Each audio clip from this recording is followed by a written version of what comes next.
হানজালা নামক একজন সাহাবা ছিলেন। এই হানজালার নতুন বিবাহ করেছে। হানজালা যুদ্ধে যাওয়ার জন্য প্রস্তুত। আমার নবী বললেন, হানজালা তুমি আজকে যুদ্ধে যাইও না, কারণ নতুন বিবাহ করেছ। তুমি বাড়িতে যাও, তোমার বিবির হক আদায় করো, তুমি তোমার বিবির হক পালন করো, তুমি বাড়িতে থাকো। আমার নবী নিজেই যুদ্ধের ময়দানে চলে গেলেন। উহুদের যুদ্ধ অনেক কঠিন যুদ্ধ ছিল যেটা। এই উহুদের ময়দানে আমার নবী যাবার পর এক পর্যায়ে কাফের বেঈমানেরা নবীর নামে অপচার শুরু করে দিল। যুদ্ধে করতে করতে করতে করতে কাফেররা বলা শুরু করলো, মুহাম্মদ কতল হইয়া গেছে, মুহাম্মদ মৃত্যুবরণ করেছে, মুহাম্মদ শহীদ হইয়া গেছে। এই কথা যখন বলল, বলার পর পুরো মুসলমানদের মধ্যে কান্নার রোল শুরু হয়ে গিয়েছে। তাহলে কি নবী দুনিয়ায় নাই? নবী কি তাহলে কতল হইয়া দুনিয়া ছেড়ে বিদায় নিয়ে চলে গেল? কে আমাদের ভালোবাসবে? কে আমাদের ইসলামের বাণী শুনাইবে? সমস্ত সাহাবীদের মধ্যে যখন এরকম একটা কথা বা কথন হইতেছিল, হঠাৎ করে আমার আপনার মায়ার নবীর এই কথাটা যে নবী কতল হইয়া গেছে শোনার পরে হানজালার কানের মধ্যে মধ্যরাত্রি যখন আওয়াজ আসলো, নবী দুনিয়ায় নাই, বিদায় নিয়ে চলে গেছে, নবী শহীদ হইয়া গেছে। হানজালা হানজালা নাপাক অবস্থা, হানজালা হক আদায় করার পরে নাপাক অবস্থা, গোসল করবে এমন টাইমটাও নাই। হানজালা যখন শুনলো আমার নবীকে কতল করেছে, হানজালা দৌড়াইয়া তরবারিটা হাতের মধ্যে লইয়া হানজালা দৌড়াইতেছে যুদ্ধের ময়দানে। এইবার বিবি ডাক দিয়া বলে, নতুন বিবি ডাক দিয়া বলে, ও প্রাণের স্বামী কোথায় যাও? বলে, আমি হানজালা বাড়িতে শুয়ে থাকবো বিবি নিয়ে, আর আমার নবী ওই উহুদের ময়দানে মরবে, আমার নবী উহুদের ময়দানে শহীদ হইবে, আমি হানজালা সহ্য করতে পারবো না। বিবি রে বিদায় দাও, দেখা হবে কাল কিয়ামতে। বিবি ডাক দেয়া বলে, প্রাণের স্বামী আপনি তো ভালো করে আপনাকে দেখতে পর্যন্ত পারলাম না, যদি এখন যুদ্ধে যাইয়া শহীদ হইয়া যান, আপনাকে না দেখার ইচ্ছাটা আমার এ পর্যন্ত থেকেই যাবে। একটু আসেন, আমি আপনাকে একটু ভালো করে দেখে নেই, যেন যুদ্ধের ময়দানে শহীদ হওয়ার পরে কাল কিয়ামতের যেন আপনাকে আমি চিনতে পারি। ঠিক কিনা? অথচ আজ আমাদেরকে জিহাদ তো দূরের থাকার কথা, সবাই মাহফিলে আসতে দেয় না। কতক্ষণ মাহফিলে আসতে দেয় না তো, ঠান্ডার মতো যাওয়ার দরকার নেই। কতক্ষণ ঠিক কিনা? বাপজি আমার হানজালা ডাক দিয়ে বলে, বিবি আমি যে তোমার চোখের সাথে চোখ মিলাইব, যদি শয়তান আমাদের মধ্যে একটা মহব্বত দিয়ে দেয়, তোমার প্রতি যদি মহব্বত বেড়ে যায়, হয়তো আমার যুদ্ধে যাইতে কষ্ট হবে। অতএব বিবি রে আমার বিদায় দাও, দেখা হবে কাল কিয়ামতের দিন। যুদ্ধে গেলেন শহীদ হইলেন নাপাক হালাতে, যুদ্ধে গেলেন শহীদ হইলেন নাপাক হালাতে। নবী জেনে বলেন সাহাবারে, গোসল দেওয়ান জালারে সেই জঙ্গে উহুদে। হানজালা বিবির থেকে যখন বিদায় নিয়া হানজালা চলে গেল যুদ্ধের ময়দানে, যাইয়া দেখে নবী মৃত্যুবরণ করে নাই, নবী শহীদ হয় নাই, তবে নবীর দান দান মোবারক শহীদ হয়েছে, দান দান মোবারক পড়ে গিয়েছে। হানজালা কিছু কিছু সাহাবী নবীর দাঁত ভেঙে যাওয়া দেখিয়া নিজেদের দাঁতটাও ঘুতাইয়া ঘুতাইয়া ভাঙতেছে, কারণ আমার নবী কেমন ব্যথা পেয়েছে আমি অনুভব করতে চাই, আমি একটু দেখতে চাই আমার নবী কি পরিমাণ ব্যথা হচ্ছে।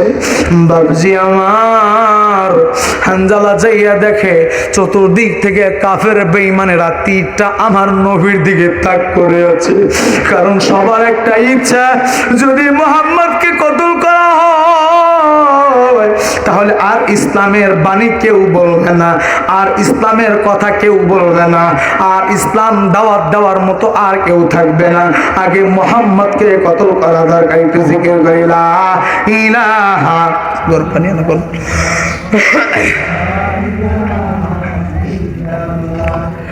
নেই কোন মাবুদ আল্লাহ ছাড়া, আল্লাহ ইলাহা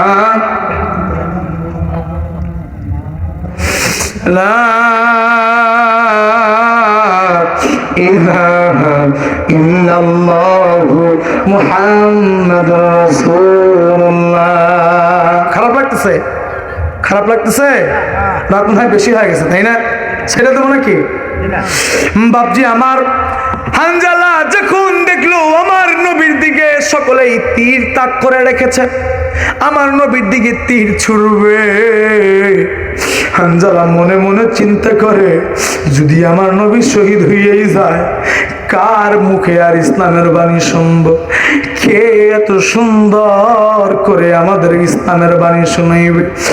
অতএব আমার নবী যেন কত না হয়, যুদ্ধে যেন শহীদ না হয়, এই চিন্তা করিয়া হানজালা নবীর সামনে ডাল হইয়া দাঁড়ায় গেছে। আল্লাহু আকবার। নবীর সামনে হানজালা ডাল হইয়া দাঁড়াইয়া গিয়েছে। কাফেররা রে, যদি মারতে হয় আমি হানজালার পিঠে তীর লাগবে। আমি নবীর সামনে দাঁড়াইলাম, কত তীর মারবি বল? আমি নবীর সামনে দাঁড়াইয়া গেলাম। যখন আমার নবীকে তীর মারা হয়, কাফেরদের প্রত্যেকটা তীর হানজালার বুকের মধ্যে দিয়ে ঢুকিয়া হানজালার পিছন দিক দিয়ে তীর বের হয়ে যায়। ও আমার কলিজার বাইরে, হানজালা প্রত্যেকটা তীরের আঘাতে আল্লাহ বলে শব্দ করে, আর ডাক দিয়া বলে আল্লাহ ধৈর্য দাও, আমি এক ফোঁটা রক্ত থাকতে আমার নবীকে আঘাত করতে দেব না। হানজালা যখন এইভাবে ডাল হয়ে দাঁড়িয়ে আছি, কাফের বেঈমানেরা বলে এইভাবে হানজালার সরানো যাবে না, অতএব হানজালার পায়ে সোজাসুজি তীরটা নিক্ষেপ করো, যাতে করে পায়ে লাগিয়া হানজালার সাথে সাথে পড়ে যায়। আমরা যেন মুহাম্মাদের উপরে যেন তীরটা লাগাইতে পারি, লাগাইলেই মুহাম্মদ মরে যাবে আর দুনিয়া থেকে দিন চলে যাবে। এই চিন্তা করিয়া সমস্ত কাফের বেঈমানেরা হানজালার পায়ের দিকে তীরগুলো নিক্ষেপ করতেছে। হানজালার পায়োটাতে যখন তীর লাগতেছে, আহারে হানজালার পায়ে যখন তীর লাগে, হানজালার এক পা তীরে ছিদ্র হইয়া ক্ষত বিক্ষত হইয়া গেছে, রক্তগুলো জমিনে পড়তেছে।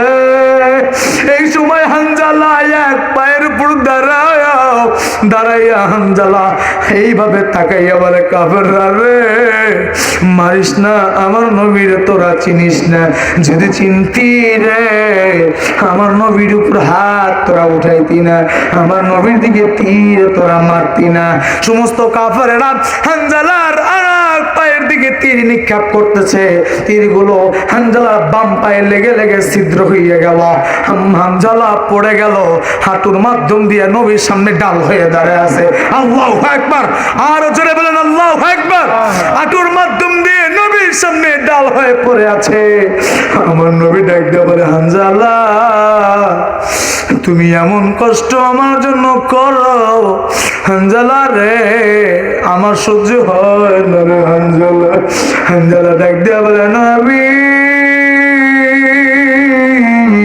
আমি আপনার সামনে ডাল হইয়া দাঁড়াইয়া আছি, আপনি বলেন আমার আল্লাহ আমার উপর খুশি আছে কিনা। আমার নবী ডাক দিয়ে বলে, হানজালা আমার আল্লাহ তোমার উপরে খুশি। হানজালা রে আমার আর সহ্য হয় না রে হানজালা। ভাইজান করেন, হানজালারে মারতে মারতে মারতে মারতে দেখুন ছিন্ন বিচ্ছিন্ন করে ফেলে। ছিন্ন বিচ্ছিন্ন করার পর ওই পাশ থেকে সাহাবীরা আসি আমার নবীকে বাঁচায় নিয়ে যায়। যুদ্ধের জয়লাভ হয়ে যায়। নবী আমার খুঁজতেছেন সমস্ত সাহাবীদেরকে গোসল ছাড়াই তোমরা দাফন করে দাও, জানাজা করে দাফন করে দাও। এইভাবে যখন সমস্ত সাহাবীদেরকে দাফন করা হবে, এমন তো সময় হানজালার বিবি দৌড়াইয়া আসিয়া কয়, নবী গো,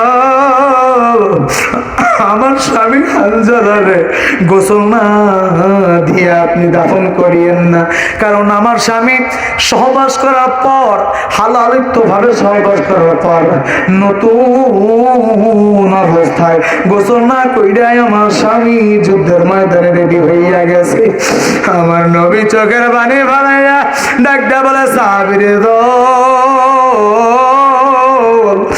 দেখ রে আমার হানজালা কোথায়, দেখো আমার হানজালা কোথায়, ওই হানজালার লাশটা নিয়ে আসো, এই হানজালার লাশটা নিয়ে এসে গোসল করা দাও।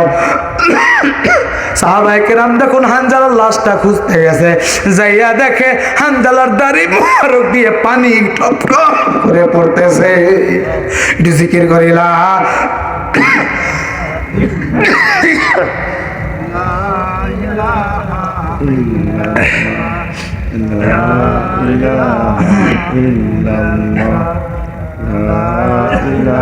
খিচুড়ির কি অবস্থা?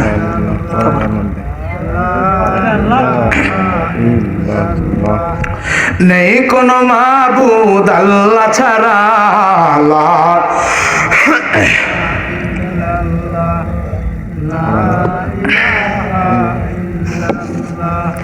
লা ইলাহা হয় না লা ইলাহা। ঘুম ধরতেছে নাকি? ঘুম ধরতেছে? আমার সাথে একটা কাজ করতে পারবেন?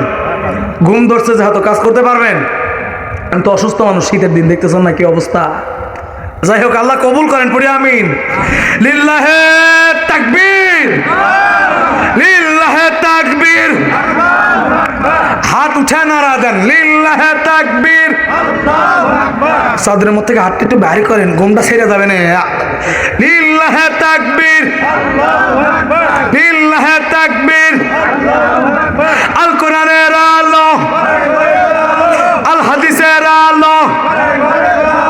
হানজালা আমার নবীকে কি পরিমাণ মহব্বত করেছেন যে আমার আল্লাহ নিজে হানজালাকে জান্নাতের পানির মাধ্যম দিয়ে গোসল করায় দিয়েছেন। আমার নবী ডাক দিয়া বলে, সাহাবারা রে, হানজালারে গোসল করাইতে হবে না, গোসল করাইতে হবে না। আমার আল্লাহ নিজে ডাক দিয়া বলতেছেন, নবী গো, আপনি হানজালারে গোসল করাইতে হবে না, আমি জান্নাতের পানি দিয়ে হানজালারে গোসল করাইয়া দিছি, আমি জান্নাতের পানি দিয়ে হানজালারে গোসল করাইয়া দিছি। ও আমার কলিজার ভাইরা, যদি আমার নবীকে এইভাবে মহাব্বত করতে পারি, আখিরাতেও শান্তি, দুনিয়াতেও শান্তি। আমার আল্লাহ আমারে চাইলেও আমারে পারবেন না, স্বপ্নে ওলি বানায় নিবেন। কথা কন ঠিক কিনা? তাহলে যদি দুনিয়া এবং আখিরাতে শান্তি পাইতে চাই, দ্বিতীয় নাম্বার মহাব্বত কাকে করতে হবে? একটু জোরে বলেন, কাকে? আল্লাহ এবং নবীকে। এই যে সাহাবায়ে কেরাম যেইভাবে হানজালা মহাব্বত করেছে, সেইভাবে আমার নবীকে মহাব্বত করা দরকার আছে না? নাই। তাহলে দ্বিতীয় নাম্বার মহাব্বত আমার নবীকে করতে হবে। তৃতীয় নাম্বার মহাব্বত করতে হবে মুহাব্বতি ওয়ালিদাইন। যদি শান্তি পেতে চাও তাহলে এই তিন জায়গায় মহাব্বত করো। তৃতীয় নাম্বার হলো মুহাব্বতি ওয়ালিদাইন, মা বাবাকে মহাব্বত করো। কারণ আল্লাহ বলেন, ওয়াকাযা রাব্বুকা আল্লা তা'বুদু ইল্লা ইয়্যাহু ওয়া বিল ওয়ালিদাইনি ইহসানা। ভাইজান, যদি শান্তি পাইতে চান, যদি মহব্বত পাইতে চান, তাহলে তৃতীয় নাম্বার মহব্বত করতে হবে মা এবং বাবাকে। এক নাম্বার আল্লাহকে, দ্বিতীয় নাম্বার নবীকে, তাই না? আল্লাহকে যেমন বেলাল মহব্বত করেছেন, নবীকে যেমন হানজালা মহব্বত করেছেন, আর তৃতীয় নাম্বার মহব্বত করতে হবে মা বাবাকে। আপনারা সকলেই তো মা বাবা নাকি? এখানে যারা আছেন আমার মনে হয় সবারই বাচ্চা কাচ্চা আছে, তাই না? সবাই তো মা বাবা হয়ে গেছেন, সন্তানের কেমন দরদ একমাত্র মা বাবা ছাড়া কেউ জানে না। এই জন্য আল্লাহ বলেন ওয়াকাদা রাব্বুকা আল্লা তা'বুদু ইল্লা ইয়্যাহু ওয়া বিল ওয়ালিদাইনি ইহসানা। এই জন্য আমার আল্লাহ বলেন বান্দারে, তোমাকে যেমন তোমার মা বাবা ছোট থাকতে ইহসান করেছে, ঠিক ততটা ইহসান তুমি তোমার মা বাবাকে করো। ছোট্টবেলায় যখন আমরা একদম ছোট্ট ছিলাম, অবুঝ ছিলাম, এত জ্বালানো জ্বালাইছি, এ পরিমাণ মা বাবাকে কষ্ট দিয়েছি। যদি চাইতো আমার মা আমারে ছাইড়া দিতে, ফালায়া দিতে, শুধু ফালায়া দিলেই শেষ। কথা কোন ঠিক কিনা? আর কিছু করা লাগবে? মাথায় বাড়ি দেওয়া লাগবে? যতটুকু ছিলাম যদি খালি ঢাঙ্গা ধরে এরকম ছাইড়া দিত শেষ। ঠিক কিনা গো? মা বাবা কি ছাইড়া দিছে? কখনো থাপ্পড় দিছে? অথচ মা বাবা এই পরিমাণ ইহসান করার পরেও আজ আমরা বাবা হইয়া মা হইয়া এখন পর্যন্ত সন্তানের সাথে লাঞ্ছিত, সন্তানের উপরে আমরা মাজলুম। কথা বলেন ঠিক কিনা? এমন সন্তানের দুনিয়ায় আছে না নাই? বাপজি আমার আল্লাহ বলেন বান্দারে, তৃতীয় নাম্বার মহব্বত করতে হবে মা এবং বাবাকে। বাবাজি আমার আল্লাহ রাব্বুল আলামিন ডাক দিয়া বলে, শোনো, কান লাগাইয়া শোনো, আমি এবং আমার নবীর পর সম্মানের এক নাম্বার স্থান হইল মা বাবা, এক নাম্বার স্থান হইল বাবা, তারপরের স্থান হইল মা। যদি মা বাবা যদি সম্মান করতে পারো, আমি আল্লাহ দুনিয়ার মধ্যে সম্মান বাড়া দিব। কারণ মা বাবা হলো সম্মানের পাত্র। আর বর্তমান ছেলে মেয়েরা আছে মা বাবার সম্মান করতে জানে না। কথা বলেন ঠিক কিনা? বাপজি আমার সাথে চাকরি করেছে ইব্রাহিম নাম, ইব্রাহিম ভাই আমার সাথে ঢাকায় চাকরি করেছে। অলৌকিক ঘটনা, আমি নিজে বাস্তব বলতেছি। এই ইব্রাহিম ভাই একসাথে ট্রেনিং করেছি। মা বাবা নেই, মা কষ্ট করে মানুষের বাড়ি কাজ করে করে সন্তানরে হাফেজ বানাইছে। হাফেজ মা ইব্রাহিম ভাই নিজেই এরকম ভাবে আমার সাথে ট্রেনিং করার পরে আমরা দুইজন একসাথে ঢাকার মধ্যে খেদমত নিলাম, চাকরি নিলাম। নেওয়ার পর 3 মাস চাকরি করার পরে আমাদের ঈদের ছুটি দেওয়া হইল। কিসের ছুটি দেওয়া হইল? ঈদের ছুটি দেওয়া হইল। আমি মেসাল উদাহরণ দেওয়ার জন্য ঘটনাটা বলতেছি বাজান। ও আমার খলিজার ভাইরা, ইব্রাহিম ভাই আর আমি মাদ্রাসা কাল ছুটি হইয়া যাবে, সবাই মাদ্রাসা থেকে বিদায় নিয়ে চলে যাবে। ইব্রাহিম ভাই বলল, ভাই চলেন আমরা একটু মার্কেটে যাই। বললাম কেন? বলে কেনাকাটা করতে হবে। আমরা দুইজন মিলে মার্কেটে গেলাম, মিরপুর 10 বেনারসি পড়বে। ওই জায়গায় মার্কেট করতে যাইয়া দেখলাম ইব্রাহিম ভাই মার জন্য একটা কাপড় কিনল। মার জন্য কাপড় কিনিয়া এবং মার জন্য খাবার কিনলো, কত সুন্দর সুন্দর পোশাক কিনলো, জায়নামাজ কিনলো। ভাই রে, আমার মা আমারে মানুষ করতে যাইয়া কোনোদিন আমার মা ভালো কাপড় পরতে পারে না। আমার বাবা দেখি নাই কোনোদিন বড় মাছ নিয়ে খাইতে পারছে। আমি মাদ্রাসায় চাকরি করি, মাঝে মাঝে মাদ্রাসার ছাত্রগুলোর বাবা ফোন দেয়। আমি বলি ফোন দিয়েছেন কেন, কি হয়েছে? বলে হুজুর আমার শাকিল রে একটু ছুটি দেন, হুজুর আমার নাইম রে একটু ছুটি দেন, হুজুর আমার মাহবুব রে একটু ছুটি দেন। কেন, কি হয়েছে? এত ছুটি চান কেন? কি জন্য? বাচ্চাদের পড়ালেখা নষ্ট হবে তো। বলে হুজুর হাটে থেকে মাছ একটা বড় কিনছি, খাইতে পারি না, সন্তানটা লাগে। সন্তানটারে ছুটি দিবেন, বাড়িতে আসবে, ওই সময় রান্না করিয়া খাবো। ও কি পরিমাণ মা বাবার মহব্বত রে বাবা। ইব্রাহিম ভাই এবং আমি দুজন মিলে কেনাকাটা করার পরের দিন মাদ্রাসা ছুটি নিয়ে গেল, সবাই বাড়িতে চলে গেল।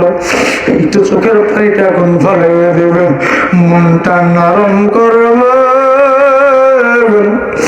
এমনি এমনি আমার আল্লাহ বলেন না, তৃতীয় নাম্বার মা বাবার মহব্বত করতে। এখন মনটারে নরম কইরা দিবেন রে বাবা। ইব্রাহিম ভাই আর আমি দুজন মিলা দুই দিকে, তার বাড়ি হইল কুমিল্লা, আমার বাড়ি সিরাজগঞ্জ। আমি সিরাজগঞ্জের দিকে রওনা হইলাম, ইব্রাহিম ভাই কুমিল্লার দিকে রওনা হইল। যাত্রাবাড়ির মধ্যে দিয়ে রওনা হইল। কিছুক্ষণ পর দেখি ইব্রাহিম ভাইয়ের মা ফোন দিতেছে। আমি বললাম কি ব্যাপার আন্টি এই সময় ফোন দেয় কেন? আমি ফোনটা ধরলাম, দেখি কান্নার আওয়াজ। আমি বললাম কান্দেন কেন? বলে বাবা তুমি কি বাড়িতে গেছো? বলে হ্যাঁ, আমি তো গাড়িতে উঠেছি। ইব্রাহিম ভাইয়ের মা ফোন দেয়া কয় বাবা আমার ইব্রাহিম তো ফোন ধরতেছে না। কি হয়েছে আমার ইব্রাহিম ফোন ধরে না কেন? আমি ইব্রাহিম ভাইয়ের কাছে ফোন দেই, কেউ ফোন রিসিভ করে না। আমি বললাম কি হয়েছে, কি ব্যাপার, কি ব্যাপার? আমি বাড়িতে যা শুনলাম 2 দিন পরে তার মা বলতেছে। আমি যখন ফোন দিলাম, ফোন দিতে দিতে দিতে দিতে অবস্থায় হঠাৎ করে একজন রিসিভ করিয়া বলে কে তুমি? বলে আমি এই ফোনওয়ালার মা। আপনি কে? বলে এখনো ঘরের মধ্যে বসে আছেন কেন? আপনার সন্তান 1 ঘন্টা আগে রাস্তা পার হতে যাইয়া ট্রাকের সঙ্গে বাড়ি লাগিয়া দুনিয়া ছেড়ে বিদায় হইয়া লাশটা পড়ে আছে। লাশটা পড়ে আছে, দেখা কেউ নাই। ইব্রাহিম ভাইয়ের মা ফোনটারে ফালাইয়া দৌড়াইতেছে সোনার কলিজা করে, কই আমারে তুই আসাস না? আমি মারে সাথে করে কবরে নিয়ে যা, আমি মারে তুই আসাস না। ও আমার কলিজার ভাই, আমার বাবা রে। এই খবর শুনিয়ে আমি দৌড়াইয়া চলিয়া গেলাম। যাইয়া দেখি আরে সোনার মতো মুখ, টুপিটা পড়ে আছে অন্য জায়গায়। মার হাতের মধ্যে তসবি ছিল, তসবির গোটাগুলো পড়ে আছে আর একদিকে, ব্যাগটা সিটে আর একদিকে পড়ে আছে। মাথা ফেটে রক্তগুলো ঝরঝর করে পড়তেছে। তার চাচারা আমারে ফোন দেয়া বলে হুজুর একটু বাড়িতে দিয়ে যান, আমরা আগে আসতেছি। আমি ওই মুহূর্তে হসপিটাল থেকে 2-3 জন মিল্লা আমরা তারে ধরাধরি কইরা অ্যাম্বুলেন্সে কইরা বাড়ির দিকে রওনা হইয়া গেলাম।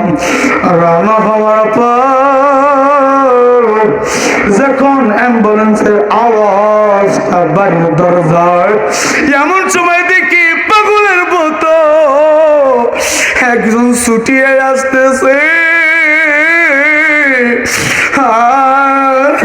অ্যাম্বুলেন্সটা ধরে অ্যাম্বুলেন্সের মধ্যে চুমা দেয়,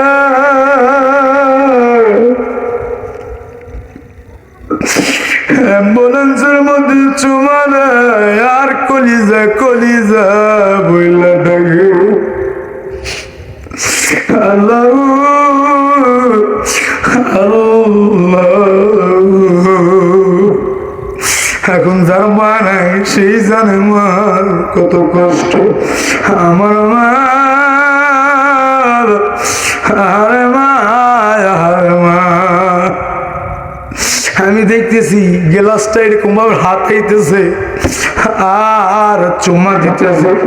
যখন ওই অ্যাম্বুলেন্সের ডালাটা খোলা হইল, ও আমার কলিজার বাইরে ইব্রাহিম ভাইয়ের আম্মা ভাইয়ের পাটা ধরিয়া বলে কলিজারে তোর জন্য তো এই অ্যাম্বুলেন্সের বিছানা বিছাই নাই, তুই তাকায় দেখ তোর লাগে আমি মা আর বাড়ির মধ্যে এমন একটা চাদর বিছাইছি,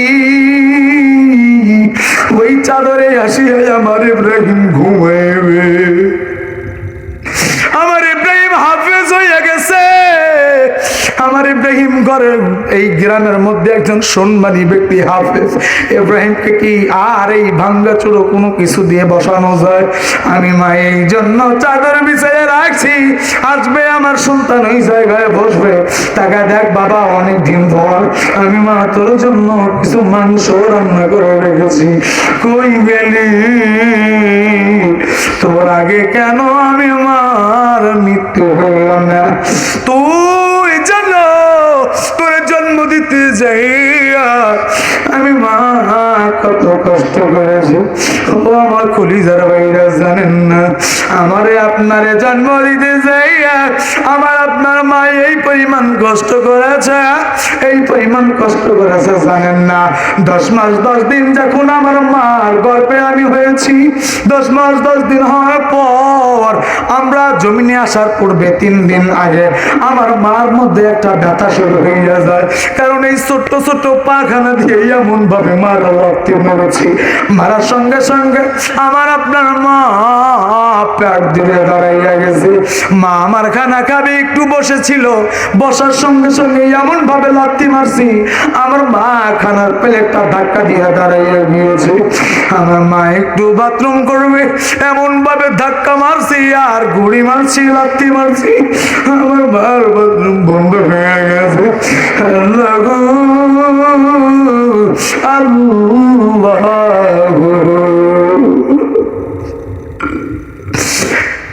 আমার মার গর্ভে থেকে যখন দুনিয়ায় আসবো ওই সময় টাইমে এমন ভাবে একটা লাথি মার করে যায়, ওই লাথি খাই এখনো মা গলা কাটা মুরগির মতো লাগে। আর কোন জমিন থেকে বিদায় নিয়ে চলে যায়। আমার স্ত্রীরে যখন আমি বাচ্চার জন্য হসপিটালে নিলাম, আমার স্ত্রী আমার কয় স্বামী আমার আপনি আমার হাতে বিষ তুলে দেন, আমি খাইয়ে মরে যাব। তবু এই প্রসব বেদনা আমার আর সহ্য হয় না। ও আমার কলিজার ভাইরা, আমার আল্লাহ এমনি এমনি বলেন নাই তোমার মারে তুমি ভালোবাসো, তোমার মারে মোহাব্বত করো। কারণ মা আমার এমন জিনিস না, মা এমন একটা কলিজার মা, আমার আদরিনী মা। তোমায় ছাড়া একলা ঘর শান্তি লাগে না, আমার দরদিনী মা। তোমায় ছাড়া একলা ঘর শান্তি লাগে না। ওরে মা বিন সন্তানের দুঃখ অন্য তো বুঝে আমার মা গো, আমার দরদিনী মা। তোমায় ছাড়া একলা ঘরে শান্তি লাগে না। ওরে রাত বিরাতে সন্তান যদি কোনো জায়গায় যায়, তাকাইয়া দেখো মায়ের চোখে ঘুম নাই। ওরে রাত বিরাতে সন্তান যদি কোনো জায়গায় যায়, তাকাইয়া দেখো মায়ের চোখে ঘুম নাই। ওরে মা বিন সন্তানের দুঃখ অন্য তো বুঝে নাই আমার মা গো, আমার আদরিনী মা। তোমায় ছাড়া একলা ঘরে শান্তি লাগে না। লা ইলাহা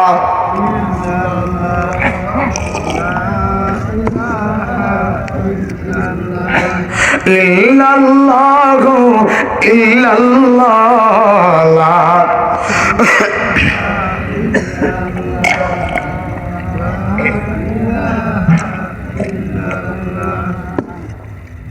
লা ইলাহা লা ইলাহা ইল্লাল্লাহু মুহাম্মাদুর রাসূলুল্লাহ। ইব্রাহিম ভাই আমার দুনিয়া ছেড়ে বিদায়, মা ডালাটা খোলার সঙ্গে সঙ্গে পা দুইখানা ধরে আছে। আরে কলিজার সন্তান দুনিয়া ছেড়ে বিদায় নাই রে, এমন কষ্ট কার রাখবে বাবা?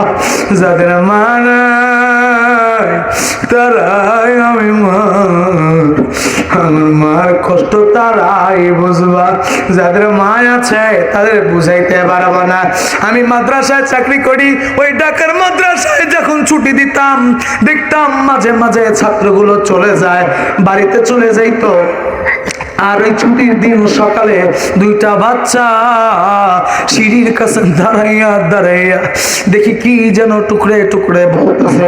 বললাম বাবা রে, সবাই বাড়িতে চলে গেল, তোমরা কি যাইবা না? বলো হুজুর আমাদের যাবার মতো কোনো জায়গা নাই, আমাদের চাচা যদি আসিয়া যদি আমাদের নিয়ে যায় তাহলে আমরা যাইতে পারবো, আর যদি চাচা না নিয়ে যায় বাড়িতে যাওয়ার মতো দুনিয়ায় এমন কোনো ঘর আমাদের নাই। ও আমার ভাই যারা ভাইরা, এই জন্য মাদ্রাসার মধ্যে এমন ইতিম সন্তান আছে না নাই? আরো জোরে বলেন আছে না নাই? বাপজি আমার, আমি মাদ্রাসায় মাহফিলের দিন আমি মাঝে মাঝে হুজুররা আমাদের কাজ দিত, এরকম ভাবে কাজ করতে যাইয়া হঠাৎ করে ওই দুইটা বাচ্চাকে আর খুঁজিয়া পাওয়া যায় না। হুজুর বলে দেখো হাসান হুসাইন কোথায় পাওয়া যাচ্ছে, কেন পাওয়া যাচ্ছে না, কেন হাসান হুসাইন ডেকে নিয়ে আসো। যাইয়া দেখি দুইটা ভাই কবরের সামনে দাঁড়াইয়া হাতটা উঠাইয়া দোয়া করতেছে। আমি বললাম হাসান রে তুমি এখানে কান্না করতেছো কেন? বলে ভাই রে গত বছর এই দিনেই আমার বাবা আমাদের কাছে ছিল, আমার বাবা আমাদের কত সুন্দর নতুন পাঞ্জাবি নিয়ে এসেছিল, আমাদের জন্য কত সুন্দর নতুন পোশাক নিয়ে এসেছিল। এই মাহফিলের দিন আমার বাবা আমাদেরকে নিয়ে এমন ভাবে ঘোরাঘুরি করেছে, আনন্দ করেছি, কত মজা খেয়েছি। আজকে অনুষ্ঠানের দিন বাবা নাই, বাবা নাই। আমার ভাইরা এই জন্য মা বাবারে মহাব্বত করার দরকার আছে না নাই? আরো ধরে বলেন আছে না নাই? ওগো দুঃখিনী প্রাণের মাজান কেমনে ভুলিব তোমার অবদান।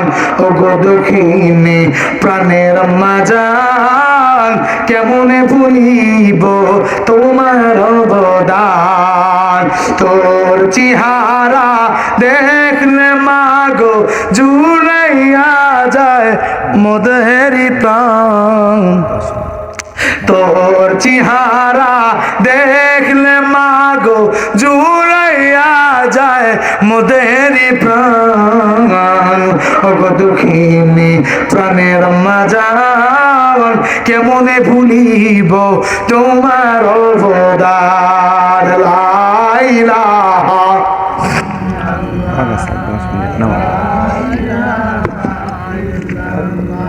না হয় না, লা ইলাহা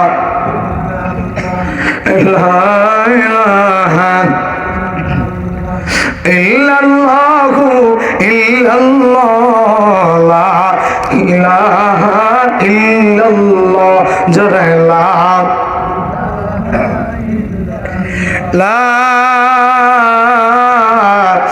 ইলাহা ইল্লাল্লাহু মুহাম্মাদুর রাসূলুল্লাহ সাল্লাল্লাহু আলাইহি ওয়াসাল্লাম।